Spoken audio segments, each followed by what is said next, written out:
Olá, eu vou ler e comentar hoje o artigo de título Fatores antinutricionais em ingredientes vegetais de rações aquícolas, artigo de autoria de George Francis e Klaus Becker, são pesquisadores do Departamento de Nutrição Animal e Aquicultura do Instituto para a Produção Animal nos Trópicos e Subtrópicos da Universidade de Hohenheim, em Stuttgart, Alemanha.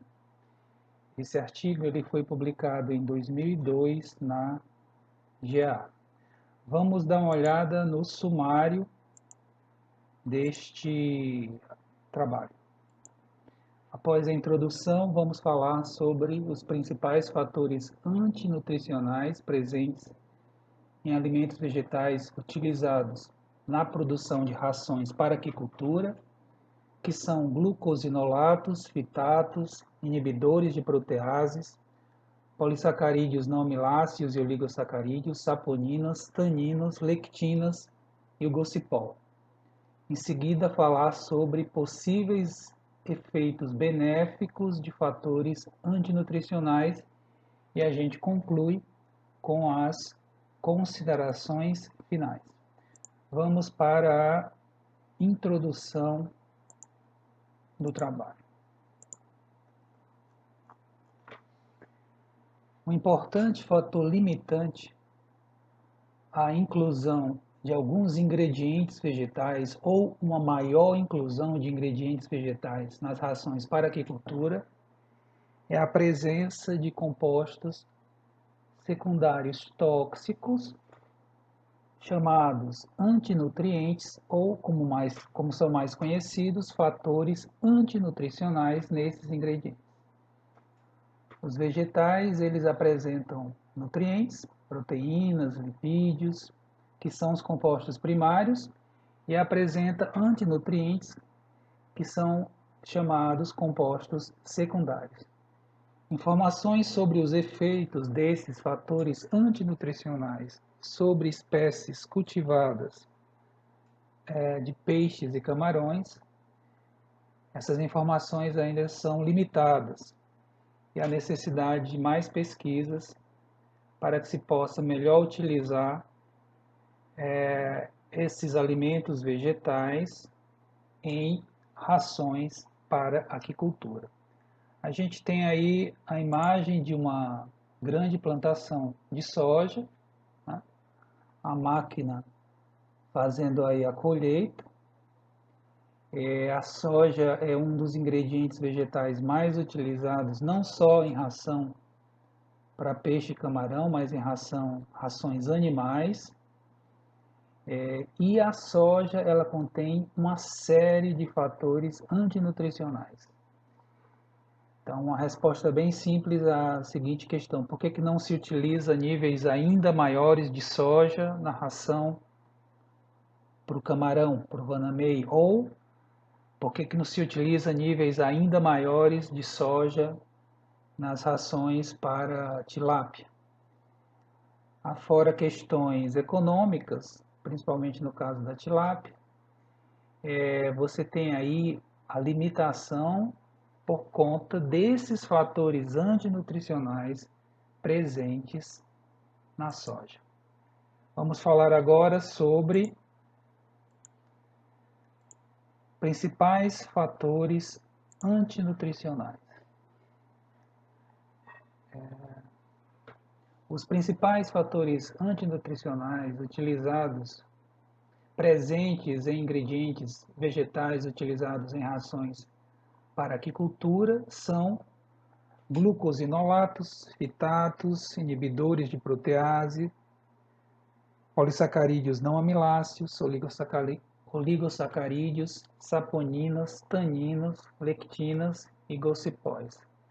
Além desses, podem ser citados também fitoestrógenos, alcaloides, cianógenos, mimosina, ácidos graxos ciclopropenoides, canavanina, antivitamínicos e ésteres de formol. Essas substâncias não estão envolvidas no metabolismo primário dos vegetais, mas são sintetizados por eles provavelmente para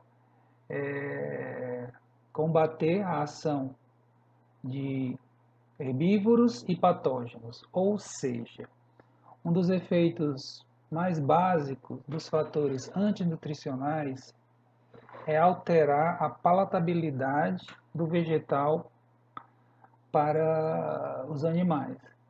Então, esses fatores antinutricionais fazem com que aquela planta que os sintetiza, ela seja menos ingerida, consumida por animais herbívoros, animais ruminantes. Além disso, esses fatores antinutricionais vão conferir aí alguma proteção do organismo vegetal contra a ação de patógenos, parasitas, bactérias, por exemplo. A gente tem uma imagem bastante bonita em preto e branco de sementes, grãos de soja, como a gente vem falando, é um dos alimentos vegetais mais utilizados e, ao mesmo tempo, é um dos que mais contém fatores antinutricionais. A relação de fatores antinutricionais da soja é bem grande, como a gente pode ver. Vou apresentar agora uma tabela que traz algumas informações sobre o farelo de soja, farelo de canola, farelo de girassol e o farelo de algodão, 4 concentrados proteicos vegetais. A soja, em torno de 40% de proteína, o farelo de canola 36%, o farelo de girassol 32% e o farelo de algodão 43% de proteína bruta. Vejam aqui, o que é que se tem? Alguns, não são todos aqui, parte dos fatores antinutricionais FAN, as iniciais do farelo de soja, ácido fítico, inibidores de proteases, oligosacarídeos, lectinas, saponinas, fitoestrógenos, antivitamínicos e alérgenos. Farelo de canola, ácido fítico, inibidores de proteases, taninos. Farelo de girassol, inibidores de proteases, saponinas. Farelo de algodão, gocipol, ácido fítico, fitoestrógenos, ácidos ciclopropenoicos, antivitamínicos. Então vejam que o mesmo ingrediente contém alguns ou vários fatores antinutricionais. E a interação entre esses fatores faz com que o dano, o efeito negativo sobre a fisiologia animal, a fisiologia digestiva, os efeitos sejam maiores, o prejuízo, a toxicidade seja maior. Vamos seguir, vamos agora falar sobre o primeiro dos fatores antinutricionais que vão ser discutidos hoje, que são os glucosinolatos. Como vocês veem aí na foto, essa é a canola. Tá?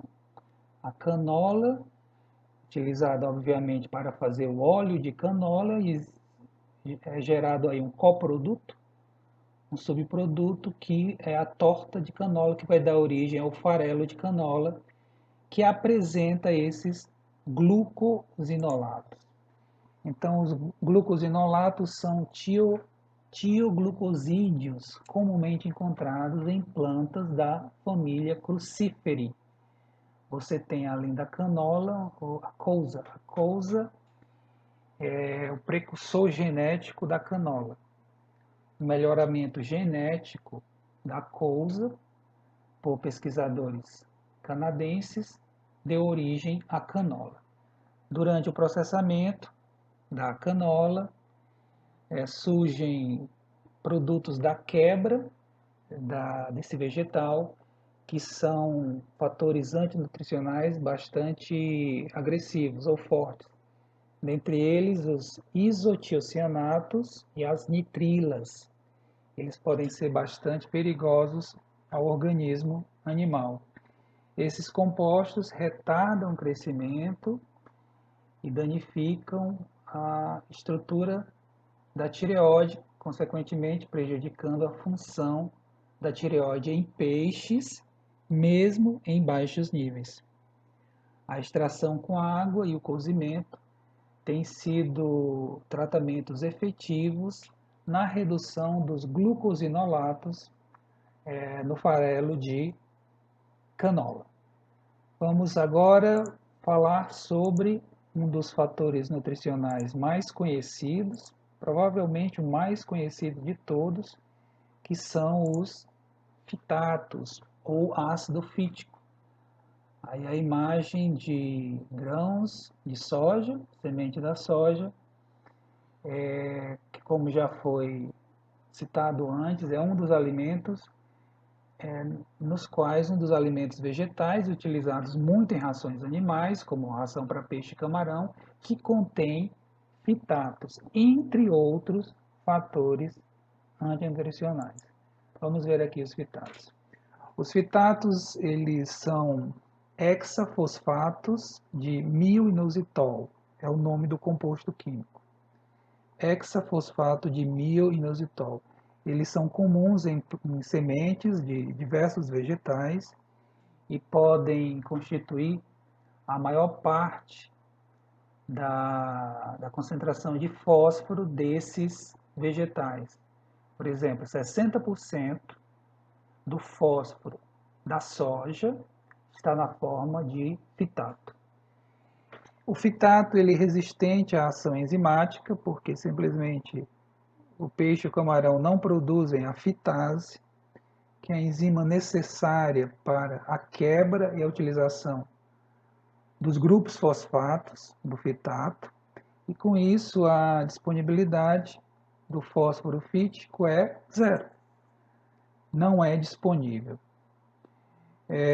Além disso, o fitato se liga ao fósforo de outras fontes, fazendo com que a disponibilidade, por exemplo, do fósforo mineral, que foi suplementado ali na mistura da ração, também seja menor. Os fitatos, eles vão se quelatar, ou seja, vão se ligar fortemente com minerais bi e trivalentes. Um dos mais afetados é o zinco, por exemplo, que é um mineral bivalente, de tal forma que isso vai fazer com que a biodisponibilidade desses minerais caia bastante no organismo animal, o que vai fazer com que ele sofra deficiência desses minerais.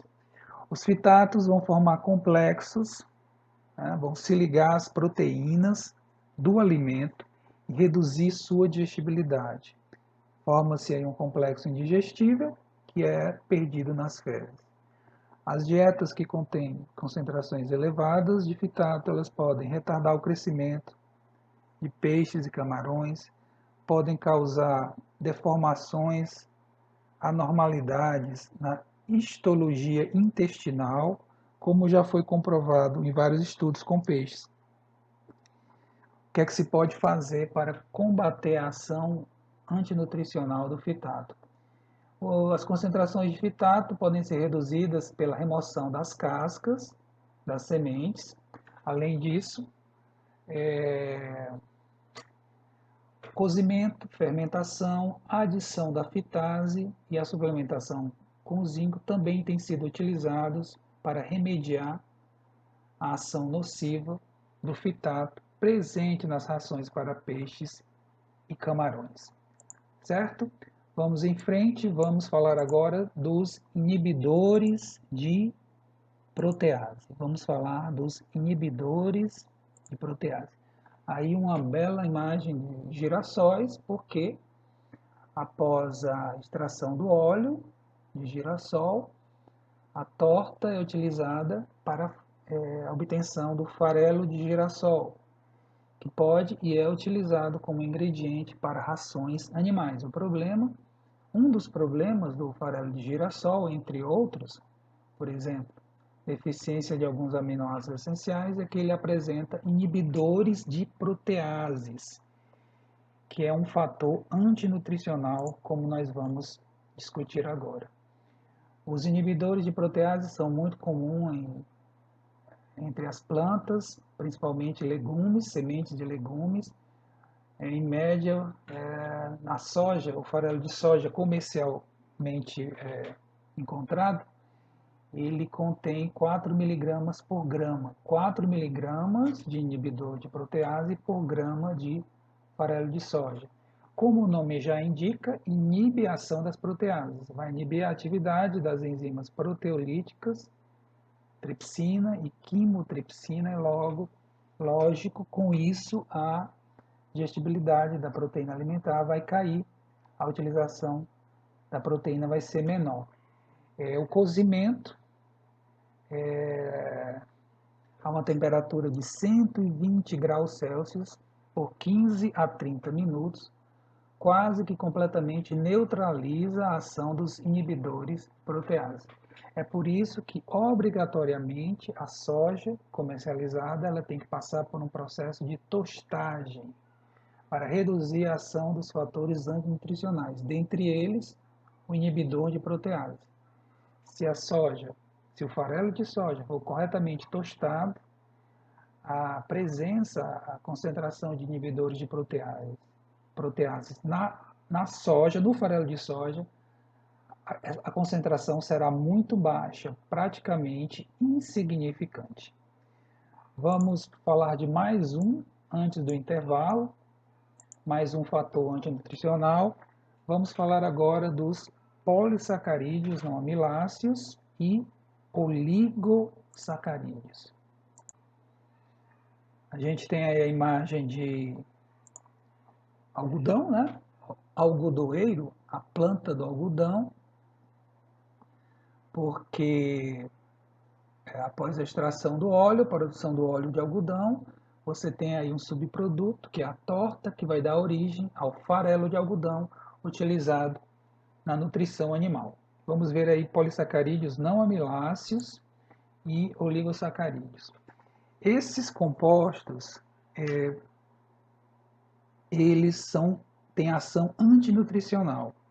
Os olissacarídeos da família da rafinose, por exemplo, vão trazer alterações importantes na atividade digestiva. Esses polissacarídeos não amiláceos e esses oligosacarídeos da família da rafinose, eles são constituintes importantes de uma grande variedade de grãos, de legumes e cereais. Eles podem, em alguns casos, constituir até 30% da matéria seca do vegetal, da semente. Nos peixes, a presença desses compostos diminui a ingestão alimentar, faz com que a digestibilidade seja reduzida, porque esses compostos, polissacarídeos não amiláceos e oligosacarídeos, vão se ligar aos ácidos biliares, consequentemente vai comprometer a digestão dos lipídios. Esses compostos vão se ligar a minerais, a biodisponibilidade vai cair, e o que é a ação mais conhecida principalmente dos polissacarídeos não amiláceos, ou fibras, a obstrução da ação de enzimas digestivas e alteração da movimentação da digesta no intestino. Existe um tempo de passagem considerado normal da ingesta dentro do tubo digestivo, dentro do intestino, tempo esse necessário para que um aproveitamento mínimo, uma ação mínima digestiva ocorra. Se você tiver alterações nesse tempo, tanto para mais ou para menos, ou seja, tanto a aceleração da passagem, né, o tempo de passagem menor, como a desaceleração, a obstrução do tubo intestinal, um tempo de passagem maior, isso vai prejudicar o aproveitamento dos nutrientes. É exatamente o que os polissacarídeos não amiláceos e esses oligosacarídeos fazem. Os polissacarídeos não amiláceos solúveis são ainda mais prejudiciais ao crescimento dos peixes do que os oligosacarídeos. Esses polissacarídeos não amiláceos solúveis, eles vão absorver água e vão formar massas com a consistência de goma de mascar, como um chiclete, dentro do intestino, vão aumentar a viscosidade do conteúdo intestinal. Isso vai trazer um prejuízo sério para a digestão dos alimentos. O que é que se pode fazer contra os polissacarídeos não amiláceos e oligosacarídeos, como a rafinose? A extrusão do alimento em altas temperaturas pode aumentar a digestibilidade geral dos carboidratos. A ação dos polissacarídeos não amiláceos pode ser neutralizada com o uso de algumas enzimas específicas, né? Como a glicanase, e um tratamento mais sofisticado, a exposição do alimento à irradiação gama, raios gamas, também tem mostrado resultados promissores. Vamos olhar aqui o tempo, 20 minutos, vamos dar uma paradinha, fazer um intervalo. A gente continua na segunda parte, a parte final desse artigo, falando sobre as saponinas. Até já!